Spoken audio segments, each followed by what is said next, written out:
Hello, future doctors. Welcome to this exciting session on body fluids and circulation.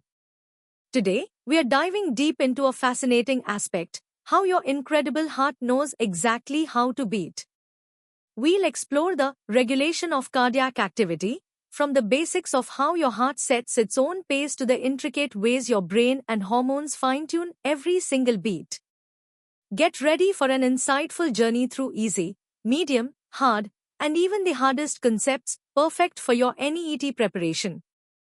Let's start with the basics. How does your heart, a tireless muscle, manage its rhythm so perfectly? Your heart's activity needs constant adjustment to match your body's demands. Imagine resting versus running a race. Your heart rate changes dramatically. This adjustment is called cardiac activity regulation. It controls both how fast your heart beats, which is its rate, and how strongly it pumps blood, known as its strength. The ultimate goal is to ensure every part of your body gets the right amount of blood, exactly when it needs it. Your heart has an amazing ability to beat on its own, thanks to a special group of cells called the sun node, or sinoatrial node. Think of it as the heart's natural pacemaker, located in the right atrium. It generates electrical impulses that make your heart contract rhythmically, even without any external signals. This is why we say the heart is myogenic, meaning it can generate its own beat. However, external factors like your nervous system and hormones can also step in to speed up or slow down this intrinsic rhythm, like when you exercise and your heart rate increases to supply more oxygen to your muscles. Now, let's test your understanding with some easy questions. Question 1. What is the primary pacemaker of the heart? Question 2. Is the human heart myogenic or neurogenic? Question 3. Name 2 external factors that can regulate cardiac activity. Pause the video, think about your answers, and then continue to check your knowledge. Ready to go a bit deeper? Let's uncover the sophisticated systems that fine-tune your heart's performance. Cardiac activity regulation is crucial for maintaining your body's overall balance. Your heart rate and the amount of blood it pumps with each beat, called stroke volume, together determine your cardiac output. This regulation ensures your cardiac output perfectly matches your body's needs, whether you're relaxing or under stress. It's a precise balance managed by both the heart's internal mechanisms and external controls like your nervous system and hormones. The autonomic nervous system is a major player in heart regulation. Its 2 branches, sympathetic and parasympathetic, work in opposition. The sympathetic system, your fight-or-flight response, releases noradrenaline and adrenaline, speeding up your heart and making it pump stronger. Conversely, the parasympathetic system, your rest and digest controller, releases acetylcholine, slowing your heart rate down. This constant tug-of-war allows for incredibly precise control. Beyond nerves, hormones also play a vital role. Adrenaline and noradrenaline, released from your adrenal glands during stress, mirror the sympathetic nervous system's effects, giving your heart an extra boost. Thyroid hormones, like thyroxine, also contribute by making your heart more sensitive to these stimulating hormones, thus increasing heart rate and contractility over time. This hormonal influence ensures long-term and widespread adjustments to your cardiac activity. Time for some medium-level practice questions. Question 1. How do sympathetic and parasympathetic nervous systems affect heart rate? Question 2. Name 2 hormones that influence cardiac activity. Question 3. What is the role of baroreceptors in cardiac regulation? Question 4. Define cardiac output and explain how it's calculated. Question 5. How does adrenaline primarily affect the heart? Take your time to answer these, understanding the mechanisms involved. Alright, let's push our understanding further. Get ready to explore the intricate details of cardiac regulation. At the core of neural regulation are the cardiac centers in your medulla oblongata. The cardioacceleratory center revs up your heart via sympathetic nerves, while the cardioinhibitory center slows it down through the vagus nerve. These centers are like command posts, receiving information from higher brain regions and crucial peripheral sensors, ensuring your heart responds appropriately to emotional states, physical activity, and even subtle changes in your body's environment. Let's dive deeper into baroreceptors and chemoreceptors. Baroreceptors in your arteries detect blood pressure changes. High pressure triggers them to send signals, activating the cardioinhibitory center to slow your heart. Low pressure does the opposite. Chemoreceptors, on the other hand, monitor blood oxygen, carbon dioxide, and pH. If oxygen is low or carbon dioxide is high, they signal for increased sympathetic activity, speeding up your heart and strengthening its contractions to improve blood flow and gas exchange. These reflexes are vital for maintaining blood pressure and gas balance. On a molecular level, catecholamines like adrenaline bind to beta-1 adrenergic receptors on heart cells. This activates a cascade that increases CAMP, leading to faster depolarization and greater calcium influx, ultimately speeding up the heart and enhancing its force. Thyroid hormones amplify these effects by increasing the number of these receptors. Simultaneously, the heart's intrinsic Frank-Starling mechanism ensures that the more blood fills the heart, the stronger it contracts, perfectly matching output to venous return. It's a symphony of internal and external controls. Now, challenge your brain with these hard-level questions. Question 1.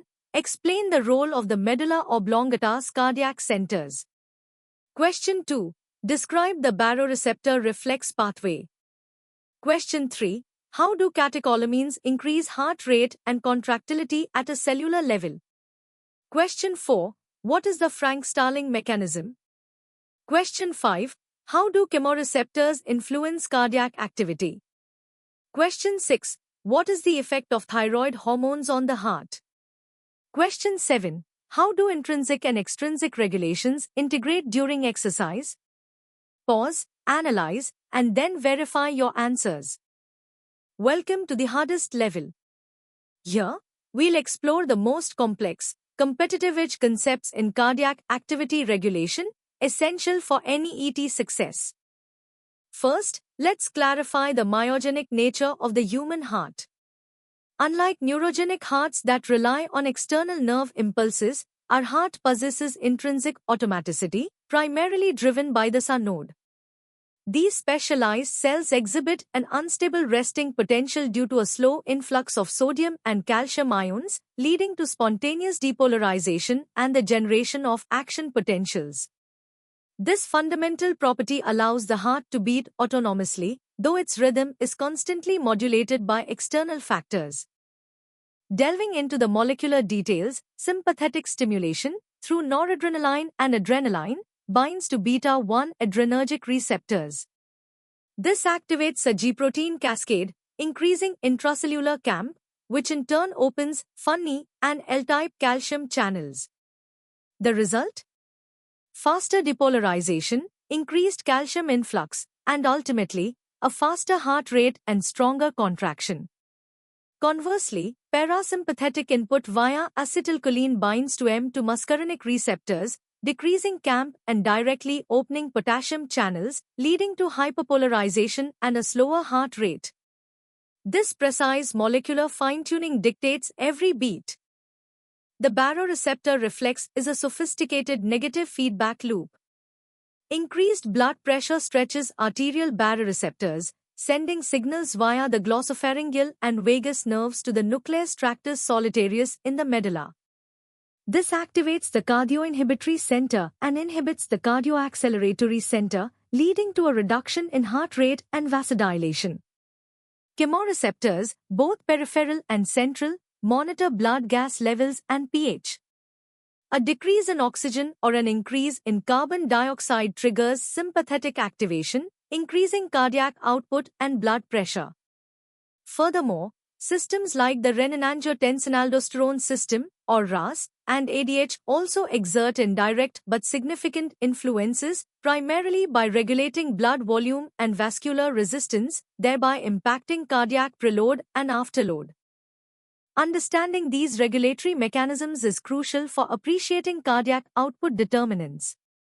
Preload, the volume of blood filling the heart, directly impacts stroke volume via the Frank-Starling mechanism.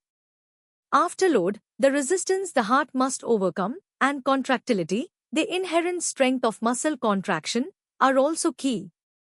Dysregulation in any of these can lead to significant pathophysiological conditions, such as hypertension or heart failure. Pharmacological interventions, like beta blockers or calcium channel blockers, specifically target these regulatory pathways, highlighting the clinical relevance of this knowledge. This intricate interplay ensures efficient blood circulation and maintains cardiovascular homeostasis. Now, for the ultimate challenge, here are your first 5 hardest questions. Question 1. Differentiate between myogenic and neurogenic hearts, explaining the cellular basis of human heart's automaticity. Question 2. Detail the molecular mechanism by which sympathetic stimulation increases heart rate and contractility.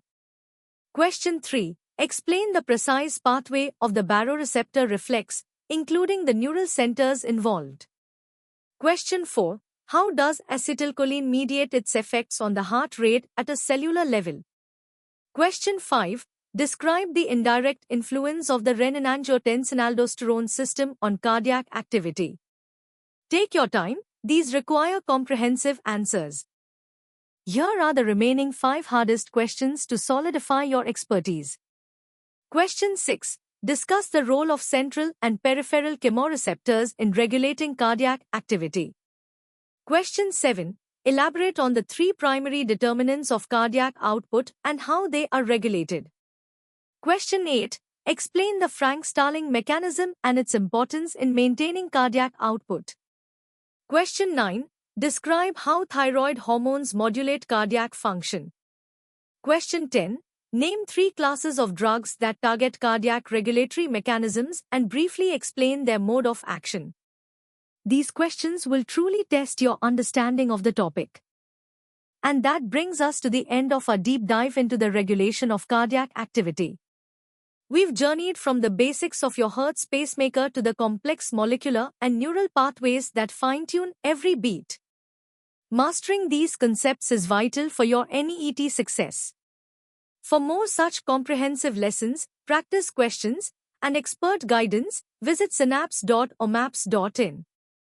Don't forget to like this video, share it with your friends, and subscribe to our channel for continuous learning. Keep striving for excellence, and we'll see you in the next session.